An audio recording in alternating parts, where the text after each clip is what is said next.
بسم اللہ الرحمن الرحیم۔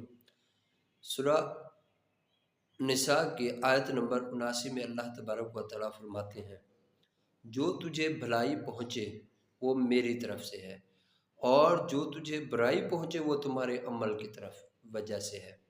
تو اس کا مطلب یہ ہے کہ اللہ تبارک و تعالیٰ نے ہر ایک انسان کو کچھ صلاحیتیں دی ہیں۔ اگر انسان ان صلاحیتوں کو اللہ کے بتائے ہوئے طریقے کے مطابق استعمال کرے گا تو اس کے نتائج پازیٹیو ہوں گے۔ اس کا مطلب ہے وہ اللہ کی طرف سے جو ہے نا بھلائی پہنچ رہی ہے۔ اگر اللہ کی دی ہوئی صلاحیتوں کو استعمال کرتے ہوئے اللہ کو بھول جائیں، اللہ کی منشا کو بھول جائیں، اور اس بات پہ ہمارا یقین ہو کہ ہم جو کچھ بھی ہونا ہے ہماری منصوبہ بندی سے، تو اس کے نتائج نیگیٹو ہوں گے، وہ ہمارے عمل کی وجہ سے ہے۔ اس لیے ہر کام کرتے ہوئے